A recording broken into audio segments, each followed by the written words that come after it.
All right, I'm Scott. It's the show. Welcome back to it. We're live here. I never say this. I should say this, right? We're live here on the Liberty Radio Network from 12 to 3 Eastern Time every day. Well, 5 days a week, yeah. All right, next up is Sheldon Richman from the Future of Freedom Foundation. That's fff.org. And the Free Association blog at sheldonrichman.com. sheldonfreeassociation.blogspot.com. It's all the same thing. On Israel's right to exist. Welcome back. How's it going, Sheldon? Thanks for having me back, and things are going fine. How are you? I'm doing great. Appreciate you joining us today. So now, here's the thing.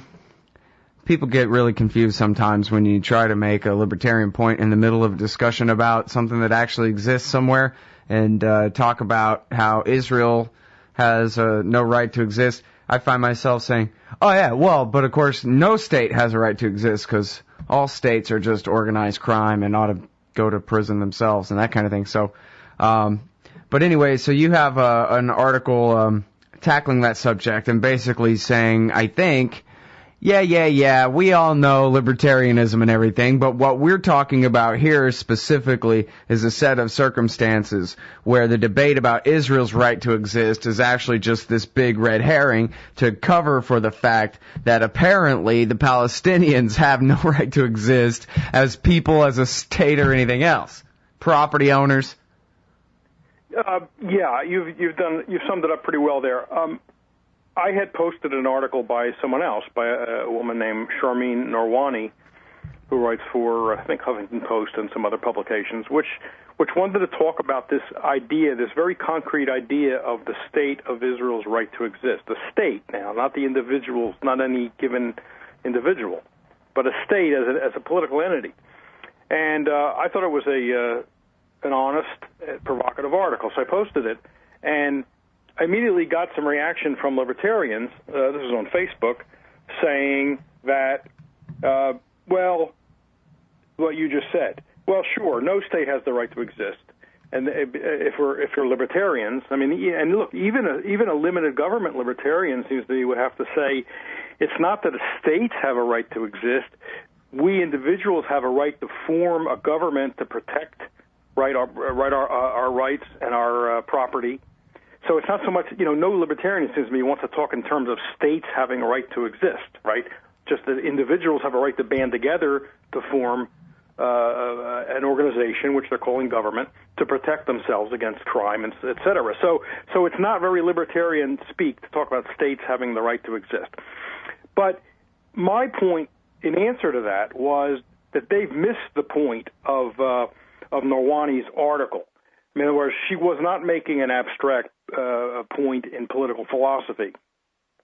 See, the additional thing that people who make this criticism of our position would say is that since no state has the right to exist, I am suspicious of you that you're singling out Israel when you to say it has no right to exist. In other words, why don't you just say no states have a right to exist and leave it at that? The fact that you're singling out Israel makes me suspicious that you have some other agenda. That's what's going on there when they make that criticism. But I think it's because they've missed the point. It's not just like I said, not just the abstract political point that states don't have a right to exist. I pointed out that the claim that Israel has a right to exist, or the demand, it's usually a demand like, are you saying Israel doesn't have a right to exist? That's a device. That's a method that has an end in mind. It's not bringing up, like I said, it's not bringing up an abstract point. It's designed to change the subject. The subject is the rights of Palestinian individuals who had their property taken from them, their land and other property taken from them, homes, contents of their homes, and who were driven out of the country in 48 and even before that into refugee camps, basically, in surrounding countries, or who have now lived under occupation in the occupied territories since 1967, or who are second and actually third or fourth class citizens within Israel, the ones that remained in Israel. Those people have rights, and I am suspicious whenever the rights of those people are brought up that the other side immediately says, what are you saying, Israel doesn't have a right to exist? I think that's an attempt to change the subject. It's too important a subject to be changed. It has to be discussed. And that's all I was trying to do in my article, was break through there. Right. Well, and that's the thing, is that Israel's existence is not in jeopardy, other than, by their own dumb policies, but there's no, foreign state. In fact, I'm trying to, I did a little Googling and it didn't come right up. I think it was Nima Shirazi who pointed out, I think it was him, that pointed out that the guy who originally coined the phrase, push all the Jews into the sea, was actually a Mossad agent, an undercover Mossad agent inside, infiltrating some Egyptian something or other, was the one who coined that in the first place. No one ever said that. No one ever said wipe Israel off the map. No one in the region has the ability to do anything like that. It's all about their wiping off the map of the people of especially the occupied West Bank. But let's broaden this a little bit, because if you talk about the right of Israel to exist, we have to define some terms. What do we mean by Israel? Again, I don't say it doesn't mean the individuals, anybody living on that land. So we're not talking about their right to exist, individual rights. We're talking about the state of Israel. Now, what is the state of Israel? The state of Israel, by its own definition, and Netanyahu will tell you this if you ask him, is the state of the Jewish people, not the state of its citizens, the state of the Jewish people, whether they have ever lived in Israel or not. As long as they have a Jewish mother, have never converted to some other religion, or were converted by a recognized Orthodox rabbi, any Jew who lives anywhere in the world today, no matter where he was born, can move to Israel and become a citizen.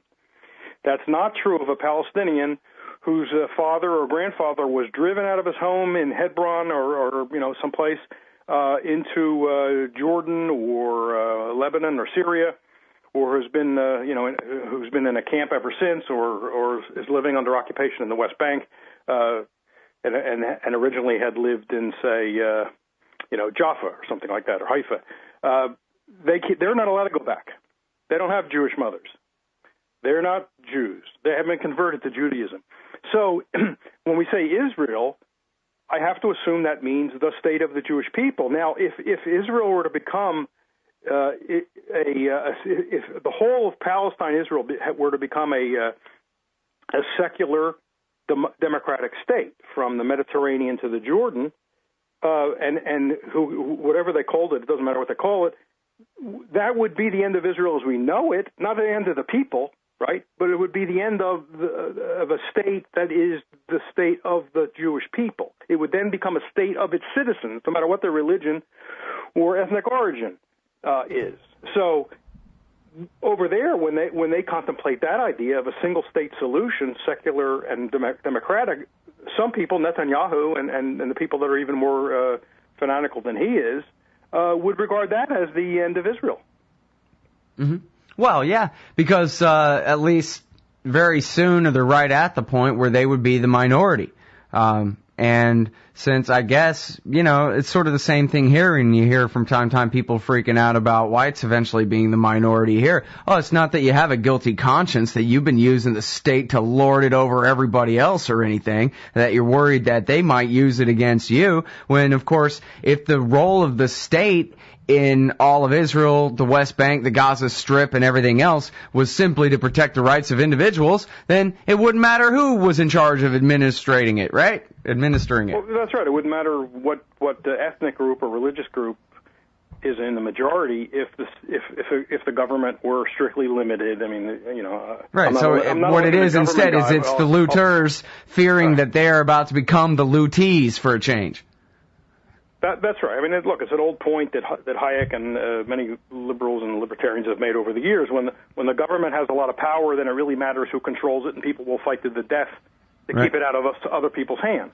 Absolutely. All right, we got to hold it right there. We'll be right back with Sheldon Richman from the Future Freedom Foundation and SheldonRichman.com, the free association blog, right after this. All right, Sheldon, welcome back to the show. It's Anti-War Radio. I'm Scott Horton. I'm talking with my friend Sheldon Richman from the Future Freedom Foundation, FFF.org. and his great blog, Free Association, on Israel's right to exist, quote unquote.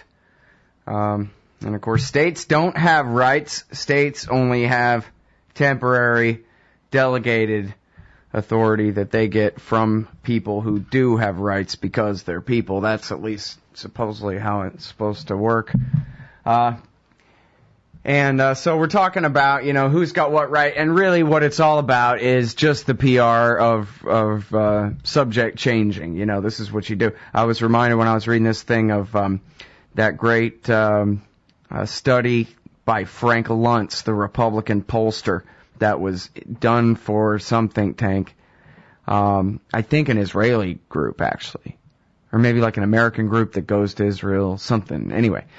And so it was how to talk about the situation in Palestine. And it was so ridiculous. It was basically an admission that they're in the wrong, because they're basically having to turn it on its head and say, well, the situation in the West Bank, it's like the Jim Crow South, where the Palestinian supremacists refuse to just let Jews move and live where they want to. And, just kind of turn everything upside down. And not even explain that, the West Bank is occupied territory, and you're kind of like leaving out a few important details when you make a claim that way. And that's really what we're talking about, is when you say, hey, look, what about the right of Palestinians to own property and have it protected so they can live their lives on the West Bank? Then they just changed the subject to, geez, Sheldon Richman, how come you're such an anti-Semite, and how come you don't think that Israel has the right to be Israel, and whatever like that. And then even if you want to get into the technical case, Sheldon, that, well, you don't think states have a right to exist, just people, and the Jewish state qualification you think is immoral, they're still going to make it about you're an anti-Semite, not about there's anything even in dispute about what they're doing. Well, and why are you such an anti-Semite anyway? That'll come as a big surprise to my, if he were still alive, my Orthodox Jewish grandfather. Yeah, it would, I'm sure. But I want to go further than that, because my article also refers to the history of the founding of the state of Israel in 1948, and it's not a pretty picture. And the fact is, Americans don't want to maybe hear about this, although it's being talked about more than ever before. But Israelis have been debating and discussing this for years and years and years. We're much more closed here than they are in Israel, which seems to be crazy. The fact is that Israel was founded largely, by and large, on other people's property, other people's land. When the Israelis celebrate their Independence Day in the spring, the Palestinians now, they don't celebrate, but they observe what's called al-Nakba, which is their Arabic word for the catastrophe. And in fact, in 48, and actually you can go back way before this. It wasn't really new in 48, but it really accelerates in 48. Arabs are removed, driven out, scared out, sometimes even killed, in order to get them off land which is regarded as Jewish land. And this is at the very heart of the philosophy, which is known as Zionism, which motivated the foundation of the state in the first place. The view is, and this is in the Likud platform, and like I say, there are people even further out there than Likud, that no non-Jew should be living on that land, at least from the Mediterranean to the Jordan. Others claim even much more land, including into Lebanon and Syria, and some say from the Nile to the Euphrates. It's believed that is Jewish land, and to take it away from an Arab or any non-Jew is an act of redemption. You're redeeming the land from people who are not fit to live on that land. I mean, this is at the heart of the philosophy that founded the state. I'm not saying everybody who lives in Israel, every Jewish person who lives in Israel believes this, because a lot of them are secular and modern and young and don't know that stuff. But the hardcore understand it. The Likud understands it. The religious parties understand it, and that's why really the description of the West Bank or Israel in general as apartheid isn't quite accurate. And I take this point, and I think it's valid, from Gilad Atzmon, that under South African-style apartheid, the goal was to exploit the blacks, right, to get them to do the menial work, the dirty work, and so that the white minority didn't have to do it. But the goal of the hardcore Zionist parties, the ultra-Orthodox and Netanyahu types, is not to exploit the Palestinians. It's to get rid of the Palestinians. It's to drive them out. It's to hope they leave or find some excuse to push them out. They don't want to exploit them in the sense of making them do, clean the chimneys and do the dirty work, clean the sewers. They want them out. I mean, this was the goal from the beginning. Ben-Gurion said it. I mean, you can go back further to Herzl. Herzl says in his diaries, we will spirit the penniless population across the boundary. This was going to be land to be reclaimed from people who did not belong there, namely the Arabs, whether they were Christian, whether they were Muslim, or whether they were secular. Well, now, it sort of seems like they've had more success. Well, I don't know, how rapidly the expansion has taken place this year compared to, 15 years ago or whatever. But the Likud party itself, the ruling party there, the leaders of the ruling coalition, they've officially renounced the idea of Greater Israel that they were founded on, right? And they no longer claim that that's what they're about. They're just doing it anyway, establishing facts on the ground anyway. Well, I was just reading that the Likud platform, which has not been renounced, says that the West Bank, which they call Judea and Samaria, are not to ever be.